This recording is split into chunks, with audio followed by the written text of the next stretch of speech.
수술대 위에 눕지 않고도 눈 나이를 10년 되돌리는 방법이 있습니다. 바로 눈 근육 심폐소생술. 이 영상 하나로 여러분의 눈이 선명해질 겁니다. 지난주였습니다. 72세 황인철 아버님께서 잔뜩 찌푸린 얼굴로 진료실에 들어오셨습니다. 은퇴 후 소일거리로 주식 투자를 하시는데 스마트폰으로 차트 보는 게 유일한 낙인분입니다. 그런데 한 달 전부터 이상한 일이 생겼답니다. 아침에 뉴스를 볼 때는 멀쩡한데 오후 3시만 넘어가면 글씨가 겹쳐 보이고 희미해진다는 겁니다. 황 아버님은 당연히 노안이 심해졌구나 생각하고 동네 안경점에서 돋보기 도수를 2단계나 높이셨습니다. 그런데 그게 화근이었습니다. 글씨가 잘 보이기는커녕 머리가 깨질 듯 아프고 눈알이 빠질 것 같아 결국 저를 찾아오신 겁니다. 선생님, 제 눈이 이제 다 된 겁니까? 하고 물으시는 목소리가 덜덜 떨리고 계셨습니다. 검사 후 제가 딱 잘라 말씀드렸습니다. 아버님, 지금 눈은 늙어서 안 보이는 게 아닙니다. 눈 속에 쥐가 나서 안 보이는 겁니다. 놀라셨죠? 우리가 수영하다 종아리에 쥐가 나면 근육이 딱딱하게 뭉쳐 꼼짝 못하죠? 지금 여러분 눈 속이 딱 그 상태입니다. 의학적으로는 조절경련, 쉬운 말로는 가짜 노안이라고 합니다. 우리 눈에는 수정체 두께를 조절하는 속근육이 있습니다. 스마트폰처럼 가까운 곳을 뚫어져라 보면 이 근육이 잔뜩 긴장해 수축합니다. 마치 무거운 쌀가마니를 들고 버티는 것과 똑같습니다. 젊을 땐 금방 풀리지만 나이가 들면 한 번 뭉친 근육이 굳어버립니다. 오후만 되면 침침해지는 이유가 바로 이겁니다. 근육이 더 이상 일 못해 하고 파업한 상태인데 여기에 도수 높은 돋보기를 씌우니 지쳐 쓰러진 사람에게 짐을 더 얻는 꼴입니다. 두통이 올 수밖에 없죠. 단순히 눈만 불편한 게 아닙니다. 진짜 무서운 건 따로 있습니다. 흐릿한 정보를 해석하느라 뇌가 과부하를 일으키면 기억력으로 갈 에너지가 부족해집니다. 실제로 시력 문제를 방치한 어르신은 치매 위험이 60%나 높다는 통계가 있습니다. 게다가 잘 안 보이면 발을 헛디뎌 낙상사고로 이어지기도 쉽습니다. 눈을 방치하는 건 뇌와 생명을 위협하는 일입니다. 하지만 걱정 마십시오. 진짜 노안은 어쩔 수 없어도 근육이 뭉친 가짜 노안은 생활 습관만 바꿔도 충분히 되돌릴 수 있습니다. 수술도 큰 돈도 필요 없습니다. 오늘 제가 알려드릴 방법은 안과 의사들도 눈이 피로할 때 진료실에서 몰래 실천하는 특급 비법들입니다. 오늘 딱 3가지만 챙겨가십시오. 첫째, 굳어버린 눈 속 근육을 풀어주는 기적의 3분 휴식법. 둘째, 시력을 선명하게 만드는 영양 섭취법. 셋째, 노안 진행을 늦추는 생활 루틴입니다. 특히 2번째 파트는 당장 메모할 준비를 하셔야 합니다. 오늘 영상으로 여러분은 10년 더 젊은 눈과 건강한 뇌를 지키게 되실 겁니다. 본격적인 해결책을 듣기 전 내 눈을 소중히 지키겠다는 다짐으로 좋아요 버튼 한 번만 꾹 눌러주십시오. 그리고 댓글창에 숫자 1 하나만 남겨주세요. 여러분의 작은 실천이 건강한 눈을 만듭니다. 그럼 지금 바로 시작합니다.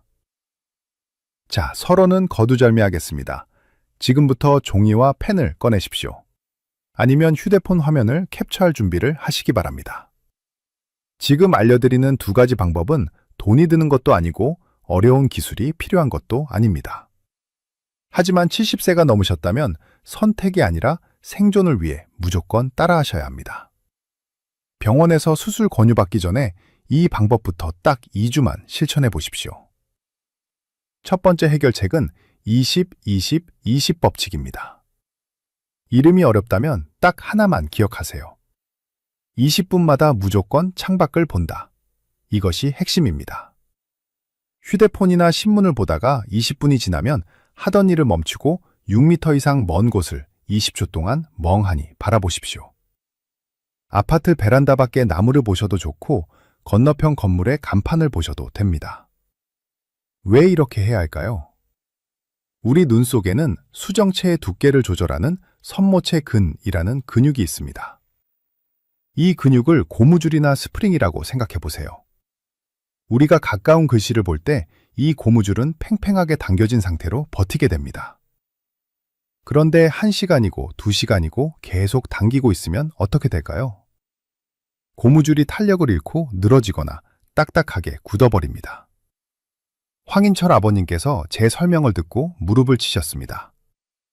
주식 차트를 보느라 오전 9시부터 11시까지 화장실도 안 가고 화면만 뚫어져라 보셨다고 합니다. 그러니 눈 속 고무줄이 완전히 굳어서 비명을 질렀던 겁니다. 먼 곳을 바라보면 팽팽했던 고무줄이 탁 하고 놓아지면서 제자리로 돌아갑니다. 단 20초만 멍하니 있어도 근육은 휴식을 취하고 다시 일할 힘을 얻습니다. 이건 의학적으로 증명된 가장 확실한 눈 휴식법입니다. 지금 바로 휴대폰 타이머를 20분에 맞춰두세요. 알람이 울리면 무조건 고개를 들어 창밖을 보십시오. 이 작은 습관 하나가 뭉친 눈 근육을 풀어주는 유일한 열쇠입니다. 두 번째 해결책은 하루 2번 3분 눈 온찜질입니다. 아침에 일어나서 세수하기 전, 그리고 저녁에 주무시기 전 딱 2번만 하세요. 깨끗한 수건을 뜨거운 물에 적셔서 꽉 짠 다음 눈 위에 3분간 올려두시면 됩니다. 번거로우시다면 샤워할 때 따뜻한 물줄기를 눈 감고 3분 정도 막고 계셔도 좋습니다.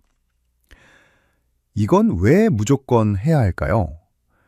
많은 분들이 눈이 침침하면 시력이 떨어졌다고 생각하지만 사실은 눈이 말라서 그런 경우가 태반입니다.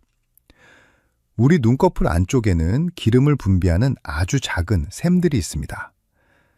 자동차 엔진 오일처럼 눈 표면을 매끄럽게 코팅해주는 중요한 기름입니다. 그런데 나이가 들면 이 기름샘 입구가 막혀버립니다. 마치 버터가 식으면 굳는 것과 똑같습니다. 기름이 안 나오면 눈물이 금방 증발해버리고 눈 표면이 거칠어집니다. 울퉁불퉁한 유리창으로 밖을 보면 세상이 뿌옇게 보이는 것과 같은 이치입니다. 황인철 아버님이 오후만 되면 눈이 침침했던 진짜 이유가 바로 이 기름샘이 막혔기 때문이었습니다. 따뜻한 온찜질을 하면 굳어있던 버터가 녹듯이 막힌 기름샘이 뚫립니다. 신선한 기름이 다시 나와서 눈을 코팅해주면 뻑뻑했던 눈이 거짓말처럼 부드러워지고 시야가 선명해집니다. 인공 눈물을 아무리 넣어도 효과가 없다면 지금 당장 수건부터 데우십시오. 참 온찜질 하실 때 아주 중요한 주의사항이 하나 있습니다. 수건이 너무 뜨거우면 얇은 눈꺼풀 피부가 화상을 입을 수 있습니다. 손목 안쪽에 댔을 때 따뜻하다 싶은 정도인 40도가 딱 적당합니다. 이 온도가 돼야 딱딱하게 굳은 기름이 녹아서 나옵니다. 식은 수건은 효과가 없으니 온도를 꼭 맞춰주세요. 자, 정리를 해보겠습니다. 20분마다 창밖을 봐서 근육을 풀어주고 아침 저녁으로 눈을 데워서 기름샘을 뚫어주세요. 이 2가지만 지켜도 가짜 노안의 절반은 해결됩니다. 그런데 여기서 끝이 아닙니다. 근육을 풀어줬으면 이제 그 근육이 힘을 쓸 수 있게 밥을 줘야 하지 않겠습니까?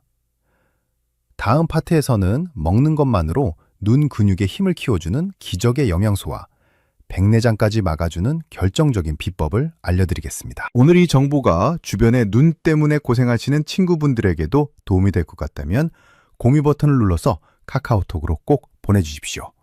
좋은 건 나눌수록 건강해집니다. 앞서 배운 운동과 찜질로 눈 근육을 풀어줬다면 이제는 그 근육이 힘을 쓸 수 있도록 좋은 밥을 줘야 합니다. 지금부터 알려드리는 3가지는 선택이 아니라 필수입니다. 3번째 해결책은 아스타잔틴을 섭취하는 겁니다. 하루 6mg이면 충분합니다. 아마 눈 영양제라고 하면 다들 루테인부터 떠올리실 겁니다. 물론 루테인도 좋습니다. 하지만 루테인은 눈 뒤쪽에 있는 황반을 보호하는 역할을 합니다. 카메라로 치면 필름을 지키는 겁니다. 지금 우리에게 필요한 건 렌즈를 조절하는 근육의 힘입니다. 이 근육을 튼튼하게 만드는 데는 아스타잔틴이 최고입니다. 일본 임상안과학회 연구를 보면 이걸 2주만 먹어도 눈 조절력이 56%나 좋아졌다는 결과가 있습니다. 이게 왜 좋을까요? 우리 눈 근육으로 가는 혈관은 머리카락보다 훨씬 가늘어서 나이가 들면 쉽게 좁아집니다. 길이 좁으니 영양분이 제대로 못 가서 근육이 금방 지치는 겁니다. 아스타잔틴은 이 좁아진 혈관을 넓혀주는 천연 혈관 확장제 역할을 합니다. 피가 콸콸 돌게 만들어서 눈 근육에 산소를 듬뿍 공급해줍니다. 어디에 많이 들어있냐고요? 새우나 게 껍질, 그리고 연어 살의 붉은색 성분이 바로 아스타잔틴입니다.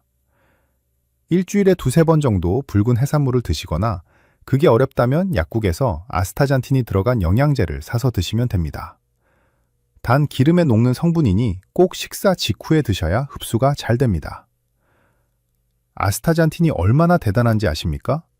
항산화 능력이 비타민C의 6,000배입니다. 그래서 의학계에서는 지구상에서 가장 강력한 항산화제라고 부릅니다. 눈 근육에만 좋은 게 아니라 전신 노화를 막아주는 방부제 같은 역할도 하니 눈 건강 챙기시면서 온몸의 젊음까지 덤으로 얻어가시는 겁니다.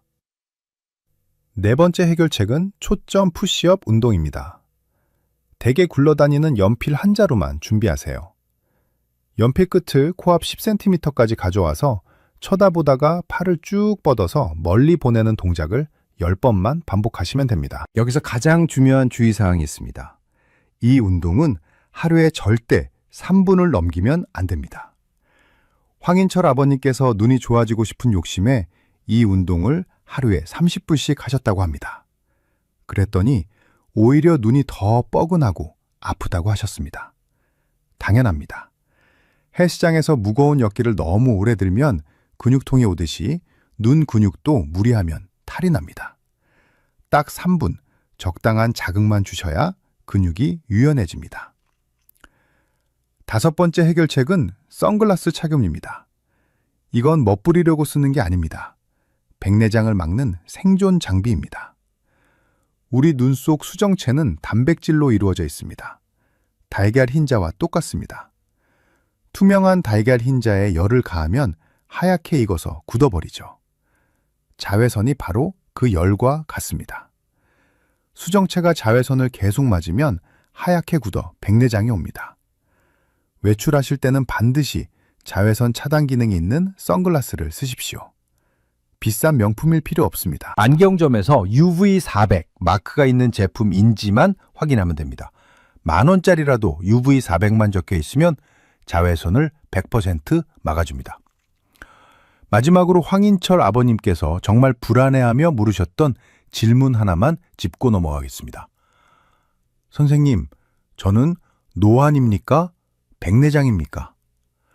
이거 정말 헷갈리시죠? 아주 쉽게 구별하는 법을 알려드리겠습니다. 노안은 가까운 게 안 보이고 먼 건 잘 보입니다. 그리고 밝은 곳에 가면 더 잘 보입니다. 반대로 백내장은 거리와 상관없이 전체적으로 안개 낀 듯 뿌옇게 보입니다. 결정적인 차이는 밝은 곳에서의 반응입니다. 백내장이 있으면 밝은 햇빛 아래서 오히려 더 안 보이고 눈이 부십니다. 이걸 주맹 현상이라고 합니다. 만약 낮에 밖으로 나갔는데 눈을 못 뜰 정도로 부시고 실내보다 더 안 보인다면 그건 노안이 아니라 백내장일 확률이 높습니다. 이때는 지체하지 말고 병원으로 오셔야 합니다. 다행히 황 아버님은 밝은 곳에서 잘 보이신다고 하셔서 가짜 노안 치료에만 집중하기로 했습니다. 자, 이제 눈을 살리는 모든 재료는 다 모았습니다. 다음 파트에서는 이 5가지 비법을 아침부터 저녁까지 어떻게 배치해서 실천해야 하는지 황인철님의 실제 시간표를 그대로 공개해 드리겠습니다. 작심삼일로 끝나지 않으려면 이 시간표가 꼭 필요합니다. 오늘 영상이 도움이 되고 있다면 구독 버튼과 알림 설정 버튼을 꾹 눌러주세요. 여러분의 클릭 한 번이 제가 더 유익한 건강정보 영상을 만드는데 큰 힘이 됩니다. 자, 이제 방법은 다 배우셨습니다. 그런데 머리로만 알고 실천하지 않으면 아무 소용이 없습니다. 오늘부터 당장 여러분의 하루 일과에 이 습관들을 녹여내야 합니다. 황인철 아버님이 직접 실천하고 효과를 보신 루틴을 시간대별로 정리해드리겠습니다. 이대로만 따라하십시오. 아침 7시입니다. 눈 뜨자마자 침대에서 바로 시작합니다. 욕실에 가서 수건을 따뜻하게 데워오신 다음 다시 누워서 눈 위에 3분만 올려두세요. 밤새 굳어있던 눈꺼풀 기름을 녹여서 하루를 부드럽게 시작하는 겁니다. 아침 8시, 아침 식사를 하십니다. 이때 아스타잔틴 영양제를 한 알 드세요. 아까 말씀드린 것처럼 기름진 음식과 함께 들어가야 흡수가 잘 됩니다. 빈속에 드시면 효과가 없으니 꼭 식사 직후에 챙겨 드시기 바랍니다. 오전 10시, 주식 차트를 보시거나 신문을 보시는 시간이죠. 이때가 제일 중요합니다. 휴대폰 알람을 20분 간격으로 맞춰두세요. 알람이 울리면 하던 걸 멈추고 창밖을 봅니다. 황인철 아버님은 창밖을 보면서 주차장에 있는 차 숫자를 세거나 지나가는 사람 숫자를 세셨다고 합니다. 이렇게 하면 20초가 지루하지 않게 금방 지나갑니다. 이걸 오후까지 계속 반복하시는 겁니다. 오후 2시 산책을 나가실 때는 현관에서 꼭 선글라스를 챙기십시오. 자외선이 제일 강한 시간대입니다. 모자까지 쓰시면 더 좋습니다. 저녁 8시 텔레비전을 보시면서 연필 운동을 합니다. 연필 끝을 봤다가 멀리 봤다가 하는 동작을 딱 10번만 하세요. 시간으로는 3분이 채 안 걸립니다. 욕심내지 마시고 딱 이만큼만 하십시오. 밤 10시 주무시기 전에 마지막으로 온찜질을 한 번 더 합니다. 하루 종일 고생한 눈의 피로를 싹 씻어내고 주무시는 겁니다. 마지막으로 밤에 스마트폰 보실 때 꿀팁 하나 드립니다.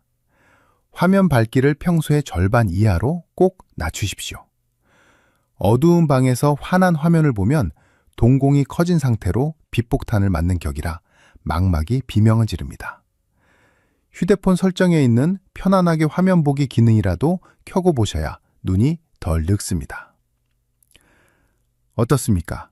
생각보다 어렵지 않죠? 이렇게 딱 2주만 해보십시오. 뻑뻑하던 눈이 맑아지는 걸 바로 느끼실 겁니다. 그런데 실천하시다 보면 궁금한 점이 생기실 겁니다. 진료실에서 환자분들이 가장 많이 물어보시는 질문 3가지를 제가 미리 답변해 드리겠습니다. 첫 번째 질문입니다. 선생님, 저는 이미 노안이 와서 돋보기를 쓰고 있는데 지금 해도 소용이 있나요? 네, 소용이 있습니다. 아주 큽니다. 물론 이미 딱딱하게 굳어버린 수정체 자체를 아기 때처럼 말랑말랑하게 돌릴 수는 없습니다. 그건 현대의학으로 불가능합니다. 하지만 뭉친 속근육을 풀어주면 노안이 더 나빠지는 걸 막을 수 있습니다. 돋보기 도수를 1년에 한 번씩 올리던 분이 이 운동을 하면 3년, 5년 동안 같은 도수로 버틸 수 있습니다. 진행 속도를 늦추는 것만으로도 엄청난 이득입니다. 두 번째 질문입니다. 눈 운동은 많이 할수록 좋은 거 아닌가요? 절대 아닙니다. 과유불급입니다. 20분마다 쉬어주는 건 자주 할수록 좋지만 연필 운동처럼 근육에 힘을 주는 운동은 많이 하면 오히려 독이 됩니다. 헬스장에서 운동 너무 많이 하면 몸살 나는 것과 똑같습니다. 제가 정해드린 횟수와 시간만 딱 지키십시오. 세 번째 질문입니다. 제 눈 상태를 집에서 간단하게 확인하는 방법은 없나요? 있습니다. 지금 당장 해보세요. 빨간색 바탕에 쓴 글씨와 초록색 바탕에 쓴 글씨를 나란히 두고 봅니다. 휴대폰으로 검색해서 정록 테스트 화면을 띄워놓고 보셔도 됩니다. 정상적인 눈이라면 두 글씨가 비슷하게 보이거나 빨간색이 아주 조금 더 잘 보입니다. 그런데 만약 초록색 바탕의 글씨가 훨씬 더 선명하고 잘 보인다면 주의하셔야 합니다. 이건 눈 조절력이 많이 떨어졌고 눈이 과도하게 긴장하고 있다는 신호입니다. 초록색이 더 잘 보인다면 오늘 알려드린 찜질과 휴식을 더 철저하게 지키셔야 합니다. 여러분, 오늘 배운 내용이 머릿속에만 있으면 지식이지만 몸으로 행하면 건강이 됩니다. 오늘 영상 보시고 당장 오늘부터 실천하실 분들은 댓글창에 실천 2글자만 남겨주세요. 아니면 이해했습니다 또는 오늘부터 시작 이렇게 써주셔도 좋습니다. 여러분의 그 다짐이 작심삼일이 되지 않도록 제가 댓글로 응원해 드리겠습니다. 그로부터 3개월이 지났습니다. 황인철 아버님께서 다시 제 진료실 문을 열고 들어오셨는데 들어오실 때 표정부터 완전히 달라져 계셨습니다. 처음 오셨을 때 그 찌푸린 미간은 온데간데 없고 아주 환하게 웃고 계셨습니다. 아버님께서 대뜸 스마트폰을 꺼내서 저한테 보여주셨습니다. 손녀딸 사진이었습니다. 선생님, 이제 우리 손녀 얼굴이 또렷하게 보여요.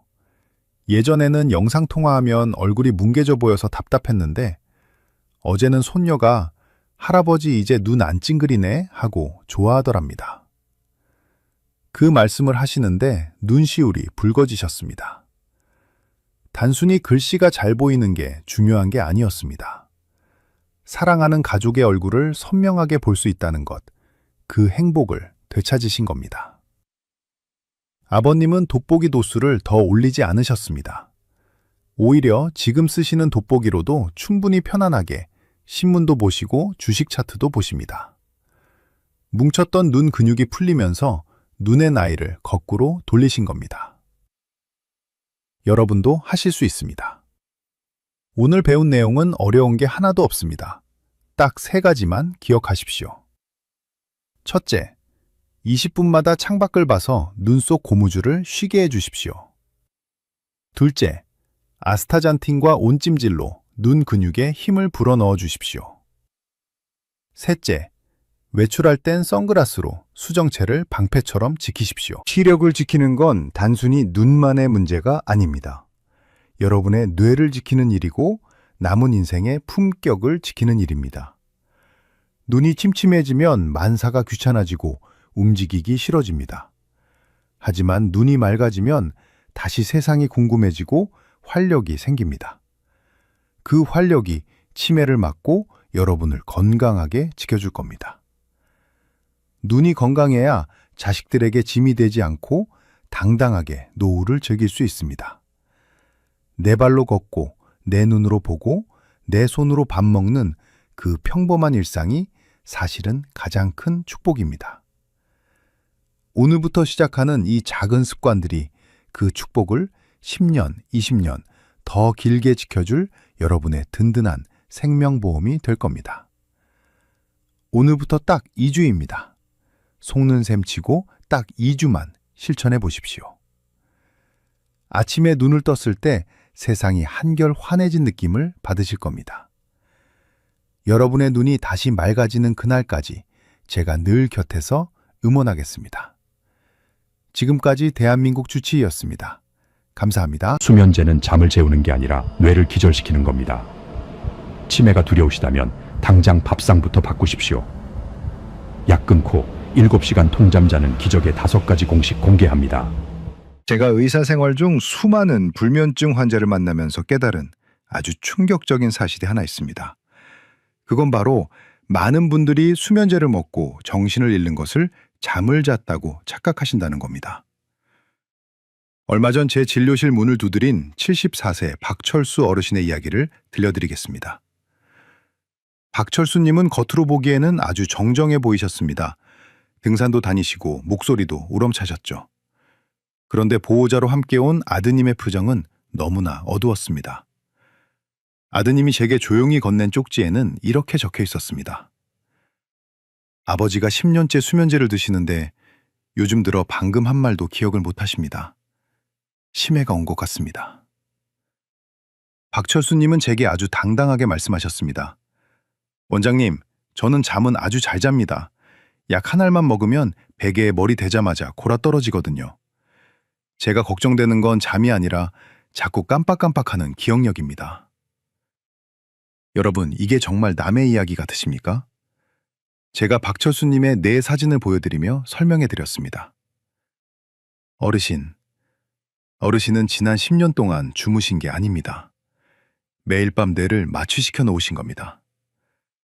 우리가 진짜 잠을 잘 때는 뇌 속에 청소부가 나타나서 하루 동안 쌓인 독소와 치매 유발 물질을 싹 씻어냅니다.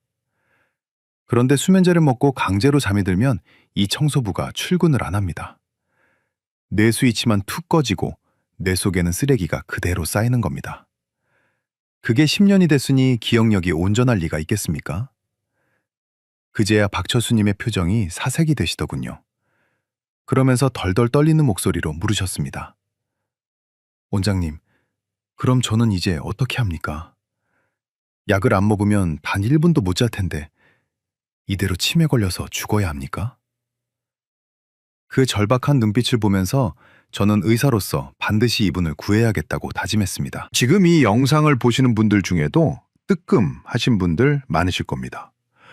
건강보험심사평가원 통계에 따르면 대한민국 70세 이상 어르신 2분 중 1분은 불면증을 겪고 계십니다. 그리고 그중 상당수가 박철수님처럼 수면제에 의존하고 계시죠. 하지만 분명히 말씀드립니다. 벤조다이아제핀 같은 수면제는 노인에게 치명적입니다. 낙상 위험을 높여서 뼈를 부러뜨리고 장기적으로는 치매 발병률을 78%나 높인다는 연구 결과가 이미 쏟아져 나오고 있습니다. 이건 내 몸을 지키는 약이 아니라 시한폭탄을 안고 주무시는 것과 같습니다. 제가 박철수님께 처방전 대신 써드린 건 약이 아니었습니다. 바로 마트에서 구할 수 있는 5가지 식품 리스트였습니다. 어르신, 오늘부터 약을 서서히 줄이시면서 저녁 밥상에 이 5가지를 올리십시오. 이건 단순한 음식이 아닙니다. 어르신의 뇌가 스스로 잠을 만들어내도록 돕는 가장 강력한 천연 치료제입니다. 박철수님은 반신반의하셨습니다. 평생 먹던 약보다 고작 밥상의 반찬이 더 효과가 있을 리 없다고 생각하셨겠죠? 하지만 결과는 어땠을까요? 딱 3개월 뒤 박철수님은 수면제를 완전히 끊으셨습니다. 그리고 저에게 오셔서 이렇게 말씀하셨습니다. 원장님, 이제야 진짜 잠이 뭔지 알겠습니다. 아침에 눈 뜨는 게 이렇게 개운한 건지 10년 만에 처음 느낍니다. 도대체 어떤 음식이기에 10년 된 수면제 중독을 끊게 만들었을까요? 오늘 영상에서는 병원에서도 잘 알려주지 않는 그 기적의 5가지 음식과 섭취 방법을 낱낱이 공개하겠습니다. 단순히 뭘 드시라는 뻔한 이야기가 아닙니다. 언제, 어떻게, 얼마나 드셔야 우리 뇌가 수면 모드로 바뀌는지 그 정확한 공식을 알려드리겠습니다. 오늘 이 영상이 여러분의 밤을 구원할 동아줄이 될 거라 확신합니다. 기대되신다면 좋아요 버튼 한번 눌러주시고요. 댓글에 희망 2글자만 남겨주세요. 여러분의 작은 참여가 더 많은 분께 이 건강한 소식을 전하는 힘이 됩니다. 자, 이제부터 수면제 없이 뇌를 씻어내고 꿀잠을 자게 만드는 첫 번째와 두 번째 비결을 바로 공개합니다. 이건 단순히 몸에 좋은 음식이 아닙니다. 망가진 여러분의 수면 리듬을 강제로 고쳐줄 강력한 수리 도구입니다. 첫 번째, 타트체리 농축액입니다. 마트나 인터넷에서 타트체리를 검색하실 때 그냥 주스 말고 반드시 농축액이라고 적힌 걸 고르셔야 합니다. 그리고 오늘 저녁 식사 직후에 소주잔 한 잔 분량인 50ml를 물에 타서 드십시오. 왜 하필 타트체리여야 할까요? 우리 뇌 속에는 잠을 자게 만드는 스위치가 하나 있습니다. 멜라토닌이라는 호르몬인데요.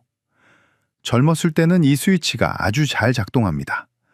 밤만 되면 멜라토닌이 콸콸 쏟아져 나오니까요. 그런데 70세가 넘어가면 이 호르몬 수도꼭지가 바짝 말라버립니다. 아무리 자려고 애를 써도 스위치를 눌러줄 멜라토닌이 없으니 잠이 안 오는 게 당연합니다. 바로 이때 타트체리가 그 부족한 스위치를 대신 눌러줍니다. 타트 체리 속에는 식물성 멜라토닌이 그야말로 폭탄처럼 들어있습니다. 얼마나 많으냐고요? 수면에 좋다는 시금치보다 336배, 브로콜리보다 32배나 많이 들어있습니다. 실제로 미국 루이지애나 주립대학교에서 진행한 연구를 보면 타트 체리 주스를 마신 노인들의 수면 시간이 무려 84분이나 늘어났습니다. 약 한 알 먹지 않고도 1시간 반을 더 주무신 겁니다. 박철수 어르신이 처음에 가장 의심했던 것도 바로 이겁니다. 원장님, 이까짓 과일 국물이 약보다 세다고요? 하고 물으셨죠. 하지만 일주일 뒤에 오셔서 이렇게 말씀하셨습니다. 원장님, 신기하게 눈꺼풀이 무거워집니다. 예전에는 약 기운에 픽 쓰러졌다면 지금은 스르르 잠이 옵니다. 그게 바로 자연 멜라토닌의 힘입니다. 단 주의하실 점은 주스는 당분이 너무 많아 혈당을 올릴 수 있으니 당뇨가 걱정되신다면 꼭 농축액이나 말린 타트체리를 드셔야 한다는 겁니다. 두 번째, 냉장 보관된 호두입니다. 오늘부터 매일 저녁 호두를 딱 3알에서 5알만 드십시오. 여기서 핵심은 3알이라는 개수가 아니라 냉장 보관이라는 조건입니다. 지금 당장 부엌 찬장을 열어보십시오. 혹시 호두를 그냥 상온에 방치해 두고 계시지 않으신가요? 그렇다면 죄송하지만 그건 호두가 아니라 독입니다. 아까워서 어쩌나 싶으시겠지만 과감하게 버리셔야 합니다. 호두는 우리 뇌의 수면 공장을 돌리는 최고급 휘발유입니다. 타트체리가 수면 스위치를 누르는 역할이라면 호두 속에 든 오메가3와 DHA는 멜라토닌을 만드는 공장 기계를 쌩쌩 돌아가게 만드는 윤활유 역할을 합니다. 아무리 재료가 좋아도 공장이 녹슬어 있으면 물건이 안 나오겠죠? 호두는 뇌 신경을 튼튼하게 만들어서 멜라토닌 생성 효율을 극대화하고 자다가 중간에 깨지 않도록 수면의 깊이를 꽉 잡아줍니다.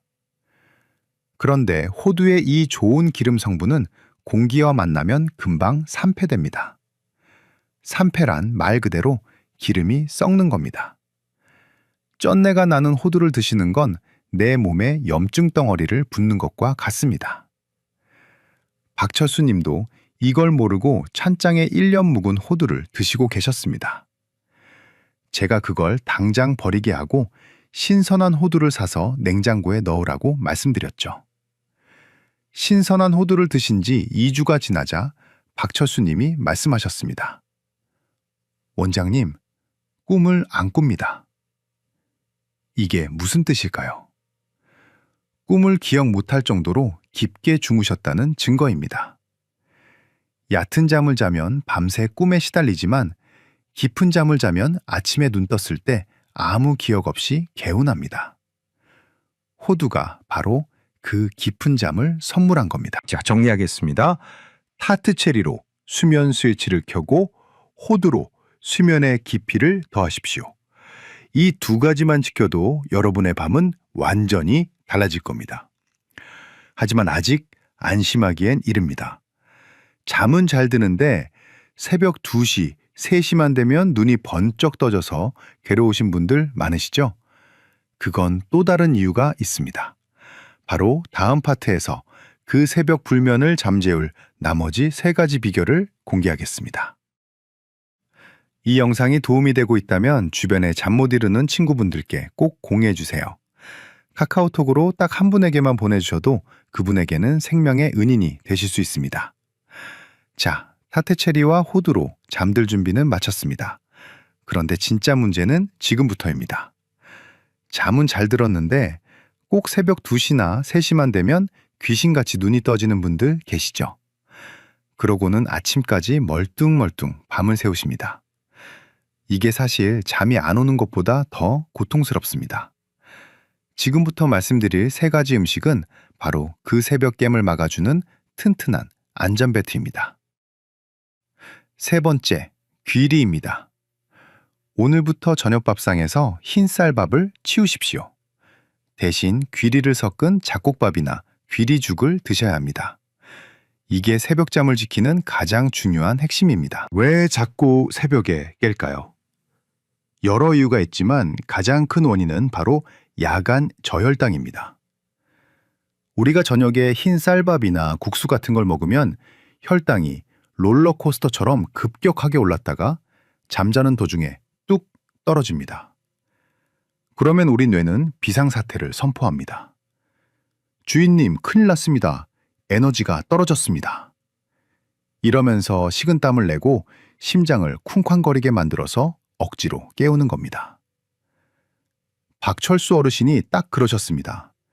새벽마다 가슴이 두근거려서 깨신다고 했죠. 그게 심장이 안 좋아서가 아니라 뇌가 배고파서 비명을 지른 거였습니다. 귀리는 다릅니다. 귀리는 아주 천천히 소화되는 복합 탄수화물입니다.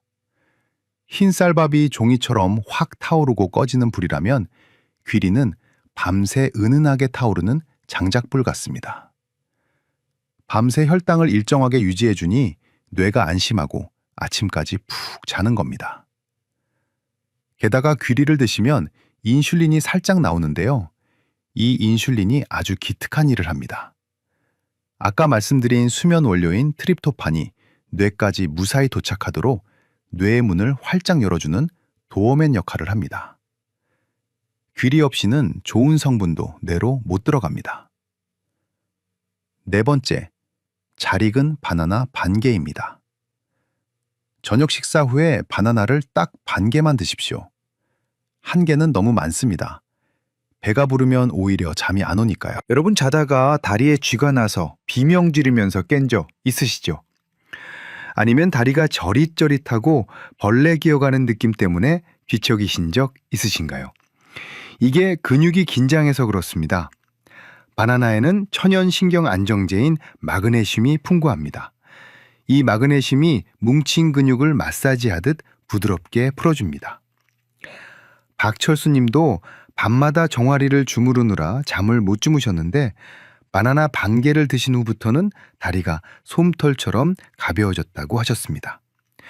몸이 편해야 잠도 깊게 듭니다. 바나나가 여러분의 전용 마사지사가 되어줄 겁니다. 마지막 다섯 번째, 상추입니다. 그냥 잎만 드시지 말고 반드시 줄기 끝부분까지 다 드셔야 합니다. 오늘 저녁 밥상에 상추를 한 접시 가득 올리십시오. 고기 없어도 됩니다. 밥을 상추에 싸서 드십시오. 옛말에 상추 먹으면 졸려서 공부 못한다는 말이 있죠? 그게 그냥 나온 말이 아닙니다. 상추 줄기를 툭 꺾으면 하얀 진액이 나오죠? 그게 락투신이라는 성분인데 이게 천연 수면제입니다.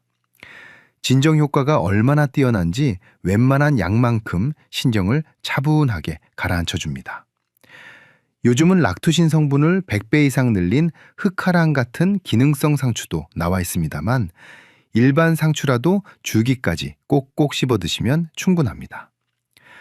박철수님은 아예 저녁마다 상추를 믹서기에 갈아서 드실 정도로 열성적이셨는데요. 덕분에 예민했던 신경이 누그러지고 마음이 편안해지셨습니다. 자, 정리해볼까요? 타트체리와 호두는 잠을 부르고 귀리와 바나나 상추는 그 잠을 아침까지 지켜줍니다. 이 다섯 가지는 서로가 서로를 돕는 완벽한 한 팀입니다. 박철수님은 이 다섯 가지 어벤져스 식단으로 10년 묵은 불면증을 쫓아내셨습니다. 하지만 여기서 잠깐, 이걸 그냥 막 드시면 안 됩니다. 언제 먹느냐에 따라 약이 되기도 하고 독이 되기도 합니다. 다음 파트에서는 박철수님이 실천했던 기적의 시간표, 아침 기상부터 잠들기 직전까지의 완벽한 하루 루틴을 공개하겠습니다. 이것만 따라하시면 여러분도 내일부터 당장 꿀잠 주무실 수 있습니다.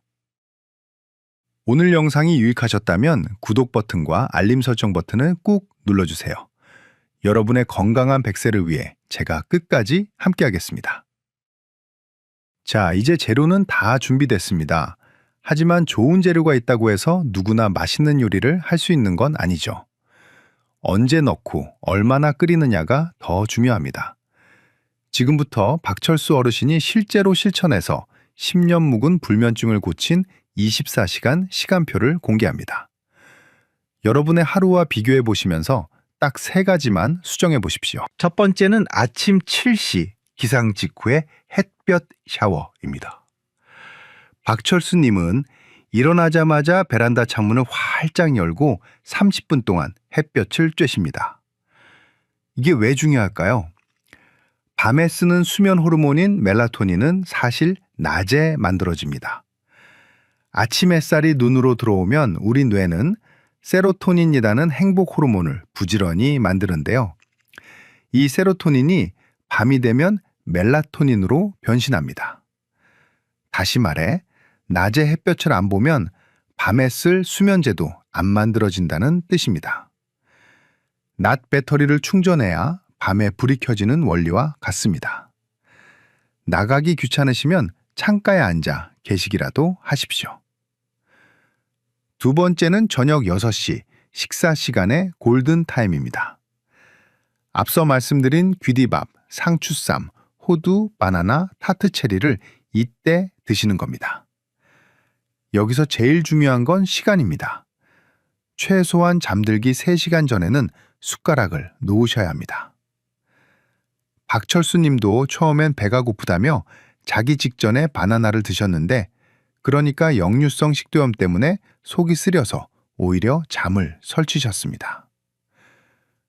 위장이 일을 하고 있으면 뇌는 쉴 수가 없습니다. 위장을 퇴근시켜야 뇌도 잠을 잡니다. 저녁 6시에 드시고 9시 이후에는 공복을 유지하십시오. 세 번째는 저녁 7시 수분 금지령입니다. 많은 어르신이 자다가 화장실 가려고 깨십니다. 그리고는 다시 잠을 못 주무시죠. 이걸 막으려면 저녁 7시 이후로는 물도 조심하셔야 합니다.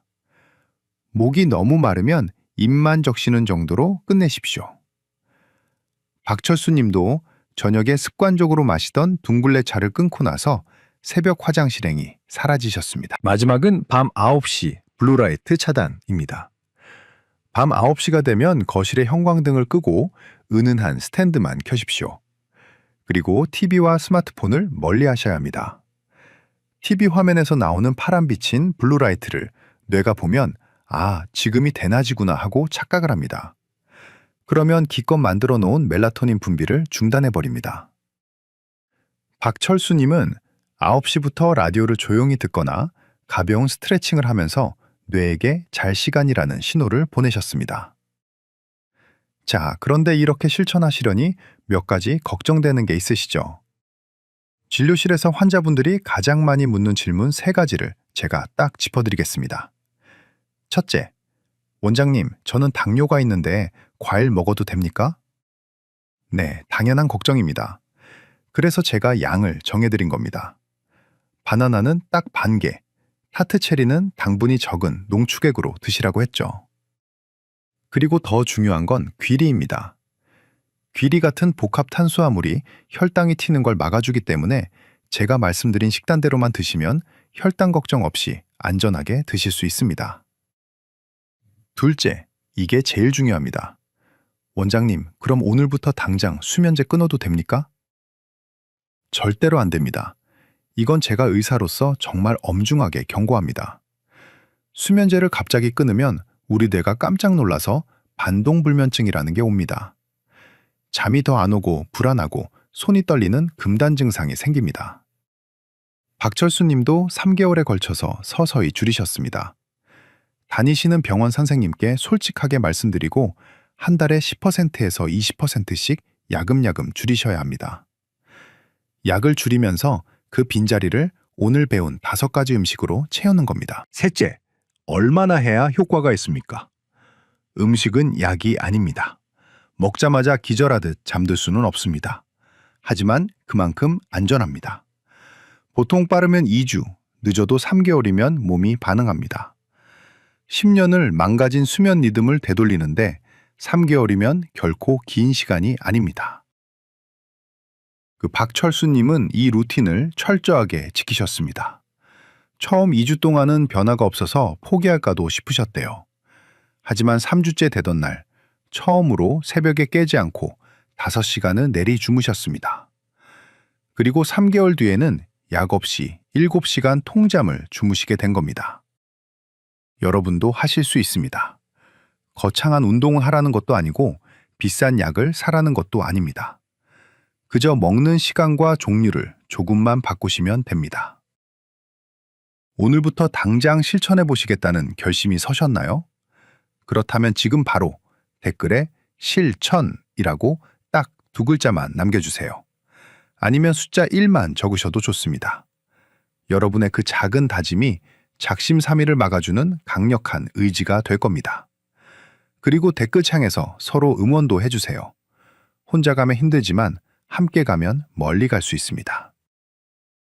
자, 긴 시간 함께 해주신 여러분을 위해 오늘 배운 핵심 내용을 딱 3가지로 요약해드리겠습니다. 첫째, 수면제는 뇌를 마취시키는 것이지 잠을 자게 하는 것이 아닙니다. 70세 이상이라면 낙상과 치매 위험이 있는 약 대신 안전한 천연 음식으로 갈아타셔야 합니다. 둘째, 타트 체리와 호두로 수면 스위치를 켜고 귀리와 바나나 상추로 새벽 깸을 막으십시오. 타트 체리 농축액 50ml, 호두 3알, 귀리밥 바나나 반개, 상추 1접시. 이 5가지가 여러분의 뇌를 지키는 어벤져스입니다. 셋째, 아침에는 햇볕을 보고 저녁 6시 이후엔 식사를 마치고 밤 9시에는 조명을 끄십시오. 그리고 절대 수면제를 한 번에 끊지 마시고 의사와 상의해 천천히 줄여나가야 한다는 점 명심하시길 바랍니다. 마지막으로 박철수 어르신의 근황을 전해드리며 마칠까 합니다. 얼마 전 진료실에 오신 박철수님의 얼굴은 10년 전 사진이라고 해도 믿을 만큼 젊어 보이셨습니다. 저에게 이렇게 말씀하시더군요. 원장님, 예전에는 아침에 눈 뜨는 게 지옥 같았습니다. 머리는 멍하고 몸은 무거웠죠. 그런데 요즘은 아침에 창문을 열 때 들어오는 바람 냄새가 그렇게 향긋할 수가 없습니다. 내가 살아있다는 게 느껴집니다. 여러분, 나이가 들면 잠이 줄어드는 게 당연하다고 포기하지 마십시오. 잠을 못 자는 건 늙어서가 아니라 뇌가 배고파서 보내는 구조 신호입니다. 오늘 알려드린 이 5가지 음식으로 뇌에게 진정한 휴식을 선물해 주십시오. 여러분의 식탁이 바뀌면 여러분의 밤이 바뀌고, 밤이 바뀌면 남은 인생의 질이 완전히 달라집니다. 오늘 영상이 여러분의 건강한 삶의 작은 이정표가 되었기를 바랍니다. 내용이 유익하셨다면 구독과 좋아요 버튼을 눌러주시고 이 영상이 꼭 필요한 분들께 공유해 주십시오. 저는 지금까지 여러분의 주치의였습니다. 오늘도 꿀잠 주무시고 내일 아침 개운하게 일어나시길 진심으로 응원합니다. 감사합니다. 선생님의 몸은 더 이상 20대 청춘의 스포츠카가 아닙니다. 70년 된 낡은 엔진을 계속 사용하면 터집니다. 75세가 넘었다면 운동의 법칙을 180도 바꿔야만 살아남습니다. 지난달에 저희 병원 중환자실에 입원하셨던 78세 한 회장님 이야기를 해드리겠습니다. 이분은 우리 동네에서 건강전도사로 통하던 분이셨습니다. 새벽 5시면 어김없이 일어나서 조깅을 하시고 주말이면 배낭을 메고 산을 타셨습니다. 또래 친구분들이 지팡이를 짚을 때 이분은 반바지 차림으로 탄탄한 종아리 근육을 자랑하셨던 분입니다. 술도 안 드시고 담배는 입에 댄 적도 없으십니다. 그런데 어느 날 아침 평소처럼 공원을 뛰시다가 갑자기 윽 하는 소리와 함께 쓰러지셨습니다. 지나가던 분들이 급히 119를 불러 응급실로 오셨지만 상태는 처참했습니다. 심장은 쇼크 상태였고 넘어지면서 고관절까지 복합골절이 일어난 상태였습니다. 나중에 의식을 찾으신 회장님이 저를 붙잡고 억울해서 눈물을 흘리셨습니다. 선생님, 내가 뭘 잘못 살았습니까? 남들 술 마실 때 운동하고 남들 잘 때 걸었는데 왜 나한테 이런 일이 생깁니까? 여러분, 이게 정말 운이 없어서 생긴 일일까요? 아닙니다. 냉정하게 말씀드리겠습니다. 한 회장님은 70대의 몸을 가지고 20대처럼 운동했기 때문에 쓰러지신 겁니다. 자동차로 비유를 들어보겠습니다. 여기 70년 된 클래식카가 한 대 있습니다. 관리를 아주 잘해서 외관은 번쩍번쩍합니다. 하지만 엔진 속은 어떨까요? 부품은 낡았고 고무 패킹은 사가 있고 엔진의 탄력은 떨어져 있습니다. 이 차를 가지고 고속도로에 나가서 시속 150km로 밟으면 어떻게 되겠습니까? 겉모습이 아무리 깨끗해도 엔진은 그 자리에서 터져버립니다. 사람 몸도 똑같습니다. 75세가 넘어가면 우리 몸의 심장과 혈관, 뼈와 근육은 완전히 다른 성질로 변합니다. 심장은 가죽주머니처럼 딱딱해지고 혈관은 탄력을 잃습니다. 뼈는 구멍이 숭숭 뚫린 수수깡처럼 변합니다. 그런데 마음은 여전히 청춘이라서 혹은 건강해져야 한다는 강박 때문에 내 몸의 엔진 상태는 무시하고 엑셀을 밟아버리는 겁니다. 이건 운동이 아닙니다. 내 몸에 가하는 폭력입니다. 오늘 저는 의사로서 여러분께 간곡히 호소합니다. 병원에서 절대 자세히 말해주지 않는 75세 이후에는 당장 멈춰야 할 위험한 운동 6가지가 있습니다. 그리고 여러분의 낡은 엔진을 슈퍼카처럼 오래오래 달리게 만들 진짜 운동법은 따로 있습니다. 지금부터 종이와 펜을 꺼내십시오. 아니면 자녀분들을 불러서 이 영상을 같이 보십시오. 오늘 내용만 제대로 아셔도 여러분은 앞으로 남은 20년 동안 병원비 1억 원을 아끼고 무엇보다 자식들에게 짐이 되지 않는 당당하고 건강한 노년을 보내실 수 있습니다. 오늘 영상이 기대되신다면 좋아요 버튼 한 번만 꾹 눌러주세요. 여러분의 작은 관심이 누군가의 생명을 살리는 기적이 됩니다. 자, 그럼 본격적으로 시작하겠습니다. 지금부터 제가 말씀드리는 3가지 운동은 75세가 넘으셨다면 오늘 당장 그만두셔야 합니다. 아니, 생각조차 하지 마십시오. 이건 단순히 돈을 아끼자는 차원이 아닙니다. 멀쩡하던 여러분의 몸을 지키기 위한 생존 수칙입니다. 한 회장님이 중환자실에서 저에게 물으셨습니다. 내가 매일 아침 했던 조깅이 나를 죽였다는 게 말이 되냐고요. 저는 단호하게 그렇다고 말씀드렸습니다. 첫 번째로 여러분이 당장 멈춰야 할 것은 바로 숨이 턱끝까지 차오르는 조깅입니다. 많은 어르신들이 오해하십니다. 땀을 뻘뻘 흘리고 숨이 헐떡거려야 운동이 된다고 생각하십니다. 젊었을 때 배웠던 상식이죠. 하지만 75세 이후에는 이 상식이 여러분의 심장을 멈추게 하는 독약이 됩니다. 왜 그럴까요? 우리 심장은 젊었을 때는 고무풍선처럼 말랑말랑합니다. 피가 들어오면 쫙 늘어났다가 힘차게 뿜어냅니다. 하지만 70년 넘게 쉼없이 뛴 여러분의 심장은 이제 두꺼운 가죽주머니처럼 딱딱해져 있습니다. 의학적으로 심장 경직도가 높아졌다고 합니다. 이런 상태에서 갑자기 달리기를 해서 심박수를 올리면 어떻게 될까요? 딱딱한 심장은 빨리 뛰기만 할 뿐 피를 충분히 받아들이지도 내보내지도 못합니다. 결국 심장 근육 자체에 피가 안 통하는 허열 상태가 옵니다. 쉽게 말해 심장이 질식하는 겁니다. 그래서 멀쩡히 뛰시다가 갑자기 억 하고 쓰러지시는 겁니다. 그럼 어떻게 해야 할까요? 기준은 딱 하나입니다. 옆 사람과 대화가 가능한지 확인하십시오. 친구분과 산책하면서 어제 본 드라마 이야기를 나누는데 전혀 지장이 없다면 그건 약입니다. 하지만 숨이 차서 말하기 힘들다 싶으면 그 즉시 멈추셔야 합니다. 그건 운동이 아니라 심장을 쥐어짜는 고문입니다. 두 번째는 등산입니다. 정확히 말하면 산에서 걸어 내려오는 행동입니다. 한 회장님도 바로 하산길에 사고를 당하셨습니다. 여러분, 산에 올라갈 때는 힘들어서 조심조심 가십니다. 그런데 내려올 때는 기분도 좋고 발걸음도 가벼우니 성큼성큼 내려오시죠. 바로 그 순간 여러분의 무릎 연골은 맷돌에 갈리듯 으깨지고 있습니다. 내려올 때 무릎에 가해지는 압력은 체중의 3배에서 4배입니다. 체중 60kg인 분이 내려올 때 무릎은 200kg이 넘는 무게를 견뎌야 합니다. 낡은 타이어에 덤프트럭 짐을 싣고 달리는 것과 같습니다. 더 무서운 건 낙상입니다. 70대 이후에 넘어지셔서 고관절, 그러니까 엉덩이 뼈가 부러지면 이건 단순한 골절이 아닙니다. 저승사자의 초대장이라고 불릴 정도로 무섭습니다.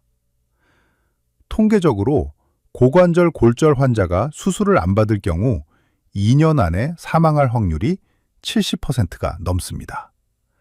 암보다 사망률이 높습니다. 뼈가 부러져서 돌아가시는 게 아니라 누워 계시는 동안 근육이 다 녹아버리고 폐렴과 욕창이 와서 폐혈증으로 돌아가시는 겁니다. 그러니 제발 산 정상 찍겠다는 욕심 버리십시오. 굳이 가셔야겠다면 차라리 차 타고 입구까지 가셔서 평평한 둘레길만 걸으십시오.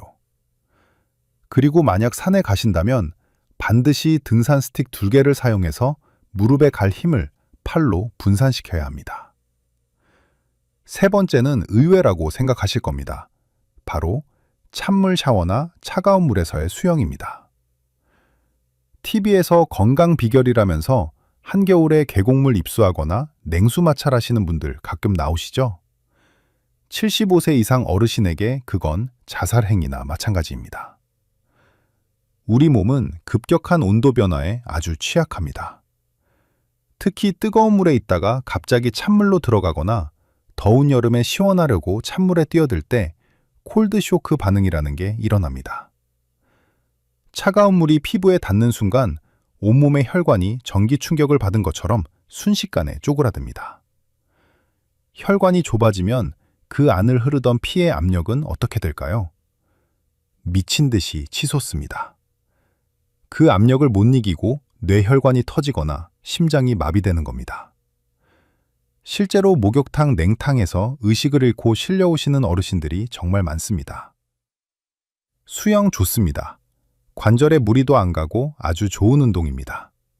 단, 물 온도가 체온과 비슷한 미지근한 온수풀이어야 합니다.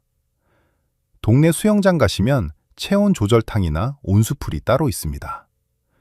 거기서 천천히 물속 걷기를 하십시오. 그게 여러분을 살리는 길입니다. 지금 말씀드린 이 세 가지, 조깅, 하산, 찬물 수영, 이것들은 여러분의 심장과 뼈를 직접적으로 공격하는 가장 강력한 적들입니다. 하지만 이게 끝이 아닙니다. 다음 파트에서 말씀드릴 세 가지는 더 교묘하고 더 치명적입니다. 헬스장이나 골프장 다니시는 분들, 그리고 자전거 타시는 분들은 다음 내용을 모르면 정말 큰일 납니다. 이 영상이 여러분의 생명을 지키는 방패가 되기를 바랍니다. 소중한 친구분들에게도 얼른 공유해 주십시오. 좋은 건 나눌수록 커집니다. 자, 그럼 더 중요한 다음 이야기로 넘어가겠습니다. 이제 조금 더 교묘하고 위험한 운동 세 가지를 말씀드리겠습니다. 앞서 말씀드린 조깅이나 등산은 힘들어서라도 중간에 멈추게 되지만 지금 말씀드릴 것들은 재미가 있어서 혹은 몸이 좋아지는 느낌이 들어서 멈추지 못한다는 게 문제입니다. 바로 그 점이 여러분을 더 큰 함정에 빠뜨립니다. 네 번째로 절대 하지 말아야 할 행동은 숨을 참으면서 무거운 것을 드는 근력 운동입니다. 요즘 근육이 재산이다 해서 헬스장 다니시는 어르신들 정말 많습니다. 아주 훌륭한 일입니다. 그런데 문제는 힘을 쓰는 방법입니다. 무거운 역기나 아령을 들 때 우리도 모르게 헙 하고 숨을 참게 됩니다. 이걸 의학 용어로 발살바 호흡이라고 합니다. 숨을 참으면 뱃속 압력이 올라가서 힘을 쓰기는 좋아지지만 그 순간 혈압은 상상을 초월할 정도로 치솟습니다. 평소 혈압이 120이던 분도 숨 참고 힘을 쓰는 순간 순식간에 200, 250까지 올라갑니다. 낡고 약해진 뇌혈관에 꽉 막힌 압력밥솥처럼 압력이 차오르는 겁니다. 어떻게 되겠습니까? 뇌 동면류가 있으신 분들은 그 자리에서 혈관이 터져 뇌출혈이 옵니다. 실제로 한 회장님 친구분 중에도 헬스장에서 벤치프레스 하시다가 풍이 와서 반신마비가 된 분이 계십니다. 근육 좀 키우려다가 평생 휠체어 신세를 지게 된 겁니다. 그럼 근력 운동을 하지 마라? 아닙니다. 숨만 안 참으시면 됩니다. 힘을 쓸 때, 그러니까 들어 올릴 때 입으로 후 하고 숨을 내뱉으십시오. 숨구멍을 열어두면 혈압은 절대 급상승하지 않습니다. 그리고 제발 무거운 무게 욕심내지 마시고 가벼운 무게로 횟수를 늘리십시오. 우리는 보디빌더가 될 게 아닙니다. 5번째는 1시간 이상 쉬지 않고 타는 자전거입니다. 자전거는 무릎 관절에 체중이 안 실리니 참 좋은 운동입니다. 하지만 여기엔 치명적인 함정이 있습니다. 바로 안장입니다. 딱딱하고 좁은 안장에 앉아서 1시간, 2시간씩 페달을 밟으면 우리 몸의 회음부, 즉 엉덩이 사이의 중요 부위가 짓눌립니다. 이곳에는 하반신으로 가는 중요한 신경과 혈관들이 고속도로처럼 지나갑니다. 그런데 안장이 이 고속도로를 꽉 틀어막는 겁니다. 호스를 발로 밟으면 물이 안 나오듯이 다리로 가는 혈액순환이 막히고 신경이 눌립니다. 남성분들은 전립선이 망가지고 여성분들은 요실금이나 골반 통증이 악화됩니다. 심하면 다리 감각이 없어지거나 저리는 증상이 오는데 이걸 운동 효과라고 착각하고 계속 타십니다. 나중에는 신경이 영구적으로 손상되어 걷기조차 힘들어질 수 있습니다. 자전거 타실 때는 30분 타면 반드시 내려서 5분은 걸어주셔야 합니다. 막힌 혈관을 뚫어주는 시간을 주셔야 합니다. 마지막 6번째는 골프 스윙의 과도한 회전 동작입니다. 골프 치시는 어르신들, 비거리에 목숨 걸지 마십시오. 골프 스윙은 척추를 쥐어짜는 비틀기 운동입니다. 젊은 척추는 물먹은 수건이라서 비틀어도 잘 버티지만 70대 척추는 바짝 마른 나뭇가지와 같습니다. 골다공증으로 속이 빈 깡통 같은 상태입니다. 이걸 순간적으로 획 비틀면 척추뼈가 우지끈하고 찌그러집니다. 이걸 척추 압박골절이라고 합니다. 더 무서운 건 뼈가 부러져도 처음엔 그냥 허리가 좀 뻐근하네 하고 넘어간다는 겁니다. 파스 붙이고 또 골프 치러 나가십니다. 그러다 척추가 완전히 무너져 내리면 등이 굽고 키가 줄어듭니다.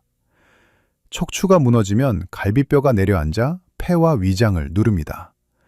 숨쉬기도 힘들고 소화도 안 돼서 결국 영양실조와 폐렴으로 이어집니다. 척추 골절 환자의 5년 내 사망률이 70%에 달하는 이유가 바로 이겁니다. 골프를 즐기시되 스윙 크기는 절반으로 줄이십시오. 허리를 돌리는 게 아니라 팔로만 가볍게 치셔야 합니다. 친구분들에게 나 아직 짱짱하다는 걸 보여주려다가 남은 인생을 침대 위에서 보내실 수도 있습니다. 자, 지금까지 말씀드린 6가지. 조깅, 하산, 냉수욕, 숨참기, 장시간 자전거, 풀스윙 골프. 이 운동들은 75세 이상 어르신들에게는 운동이 아니라 노동이자 고문입니다. 그럼 도대체 뭘 어떻게 해야 하냐고요? 숨만 쉬고 살란 말이냐고 화나시는 분들 계실 겁니다. 아닙니다. 한 회장님도 저한테 똑같이 화를 내셨으니까요. 하지만 태어나신 회장님은 지금 제가 짜드린 루틴대로 운동하시고 오히려 10년은 더 젊어 보이십니다. 병원비 한 푼 안 들고 집에서 공원에서 누구나 따라할 수 있는 75세 맞춤형 생존운동 루틴, 그리고 여러분이 가장 궁금해하실 질문들까지 다음 파트에서 속 시원하게 해결해 드리겠습니다. 오늘 영상이 도움이 되고 계신다면 구독 버튼과 알림 설정 버튼을 꼭 눌러주세요. 여러분의 건강 주치의로서 더 알찬 정보로 보답하겠습니다. 자, 그럼 진짜 해결책을 만나러 가보겠습니다. 한 회장님도 처음에는 반신반의하셨습니다.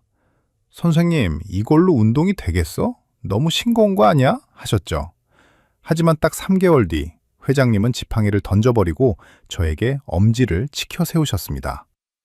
여러분의 낡은 엔진은 슈퍼카처럼 관리하는 하루 4단계 생존 루틴 지금 공개합니다. 첫 번째, 아침 7시 시동 걸기 단계입니다. 눈 뜨자마자 벌떡 일어나지 마십시오. 밤새 쉬고 있던 심장에 갑자기 시동을 걸면 무리가 옵니다. 기립성 저혈압으로 낙상하기 딱 좋습니다. 침대에 누운 채로 5분만 투자하세요. 발목을 까딱까딱하고 기지개를 켜고 무릎을 세워 좌우로 흔들어 주세요. 엔진을 예열하는 겁니다. 이 5분이 하루의 컨디션을 좌우합니다. 두 번째, 오전 10시 안전주행 단계입니다. 아침 드시고 소화가 되면 평지 걷기를 하십시오. 산이나 오르막길은 피하세요. 아스팔트보다는 흙길이나 탄성 매트가 깔리는 공원이 좋습니다. 이때 가장 중요한 건 아까 말씀드린 대화 테스트입니다. 친구분과 통화하시거나 라디오를 들으면서 흥얼거릴 수 있는 속도로 딱 30분만 걸으십시오. 세 번째, 오후 3시 엔진 정비 단계입니다. 집에서 의자에 앉아 탄력 밴드 운동을 하십시오. 이게 핵심입니다. 걷기만 해서는 상체 근육과 코어 근육을 못 만듭니다. 마트에서 파는 5,000원짜리 고무밴드 하나면 됩니다. 의자에 앉아서 밴드를 양손으로 당기거나 발에 걸고 밀어주는 동작을 하세요. 숨을 후 내뱉으면서 당기면 혈압 걱정 없이 안전하게 근육을 만들 수 있습니다. 네 번째, 저녁 7시 세차 단계입니다. 동네 수영장 온수풀에서 걷기입니다. 하루 종일 체중을 견딘 무릎과 허리를 물의 부력으로 쉬게 해주는 겁니다. 물속 저항 때문에 걷기만 해도 운동 효과는 땅 위보다 2배나 높습니다. 이게 바로 한 회장님이 실천하신 루틴입니다. 돈도 안 들고 관절도 안 다치고 심장도 편안합니다. 자, 그런데 여기서 여러분들이 진료실에서 자주 묻는 질문 3가지가 있습니다. 이것까지 아셔야 완벽해집니다. 첫 번째 질문입니다. 선생님, 걷다가 다리가 터질 듯이 아픈데 이것도 운동 효과인가요? 정말 중요한 질문입니다. 통증에는 가짜 위험과 진짜 위험이 있습니다. 만약 걷다가 다리가 아픈데 허리를 앞으로 숙이거나 쪼그리고 앉았더니 통증이 사라진다. 이건 척추관 협착증입니다. 소위 말하는 쇼핑카트 증후군이죠. 이건 불편할 뿐이지 당장 생명이 위험한 건 아닙니다. 하지만 걷다가 다리가 아파서 멈췄는데 서 있어도 계속 아프거나 다리가 차갑게 느껴진다. 이건 진짜 위험입니다. 말초동맥 질환이라고 해서 다리 혈관이 꽉 막힌 겁니다. 다리 혈관이 막혔다는 건 심장혈관, 뇌혈관도 다 막혀가고 있다는 신호입니다. 이때는 운동을 할 게 아니라 당장 심장내과나 혈관외과로 뛰어가셔야 합니다. 두 번째 질문입니다. 팔다리는 가는데 배만 볼록 나왔어요. 괜찮은가요? 절대 안 괜찮습니다. 거미형 체형, 의학용어로 근감소성 비만이라고 합니다. 이게 뚱뚱한 비만보다 사망률이 훨씬 높습니다.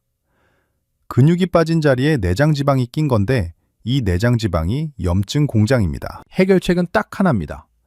밥량을 줄이지 마시고 단백질을 늘리십시오. 매끼 손바닥만한 크기의 고기, 생선, 두부, 계란을 무조건 드셔야 합니다. 그리고 아까 말씀드린 앉아서 하는 밴드 운동으로 근육을 채워 넣으셔야 합니다. 세 번째 질문입니다. 비싼 러닝화나 스마트워치가 도움이 될까요? 솔직히 말씀드릴게요. 수십만 원짜리 장비 살 돈으로 대학병원 가서 심폐운동 부하검사, 영어로 CPT라고 합니다. 이걸 한번 받으십시오. 내 심장이 정확히 어느 강도에서 힘들어하는지, 어디까지가 안전한지 숫자로 딱 나옵니다. 내 몸의 배기량을 정확히 알고 운동하는 것이 비싼 신발보다 100배는 더 가치 있습니다. 여러분, 운동은 극기 훈련이 아닙니다. 내 몸을 돌보는 위로가 되어야 합니다. 오늘 배운 이 루틴과 상식들 어렵지 않으시죠? 오늘부터 당장 이 안전한 루틴을 시작해보겠다. 내 몸을 아껴주겠다. 다짐하신 분들은 댓글에 실천 딱 2글자만 남겨주세요. 여러분의 그 작은 다짐이 작심삼일을 30년 습관으로 만들어줄 겁니다. 댓글창에서 서로 격려해 주시면 더 좋겠습니다. 자, 이제 마지막으로 건강을 되찾은 한 회장님의 모습과 함께 제가 여러분께 드리고 싶은 마지막 당부의 말씀을 전해드리겠습니다. 얼마 전 퇴원 1주년을 맞아 외래 진료를 오신 한 회장님을 뵈었습니다. 예전처럼 터질 듯한 종아리 근육을 자랑하거나 땀 냄새를 풍기며 들어오시지 않았습니다. 대신 아주 편안하고 온화한 얼굴로 진료실 문을 여셨습니다. 회장님이 웃으면서 제게 말씀하시더군요. 선생님, 예전에는 산 정상에 못 올라가면 내가 늙었구나 싶어서 화가 났는데 지금은 평지에서 손녀딸 손잡고 걸을 수 있는 내 두 다리가 그렇게 고마울 수가 없습니다. 이제야 진짜 운동이 뭔지 알겠습니다. 그렇습니다, 여러분. 회장님은 더 이상 무리해서 산을 타지 않으십니다. 헐떡거리며 뛰지도 않으십니다. 하지만 그 누구보다 건강하십니다. 혈압은 정상으로 돌아왔고 무릎 통증도 사라졌으며 무엇보다 얼굴에 여유가 넘치십니다. 자신의 몸을 이기려고 했던 고집을 버리고 자신의 몸을 이해하고 보듬어주는 지혜를 선택하신 덕분입니다. 오늘 긴 시간 동안 제가 드린 말씀 딱 3가지만 기억해 주십시오. 첫째, 75세가 넘으면 운동은 극기 훈련이 아닙니다. 옆 사람과 웃으며 대화할 수 있는 강도, 숨을 편안하게 쉴 수 있는 속도, 이것이 여러분을 살리는 황금 법칙입니다. 둘째, 겉모습에 속지 마십시오. 비싼 등산복과 근육질 몸매보다 중요한 건 내 심장과 혈관이 감당할 수 있는 안전한 범위를 아는 것입니다. 셋째, 이 영상을 혼자만 알고 계시지 마십시오. 지금도 어디선가 건강해지겠다고 무거운 역기를 들거나 가파른 산을 오르고 계실 소중한 친구분들에게 이 영상을 꼭 공유해 주십시오. 한 분의 생명이라도 더 지킬 수 있다면 의사인 저에게는 그것만큼 큰 보람이 없습니다. 저는 병원에서 20년 동안 수많은 환자분들의 마지막을 지켜봤습니다.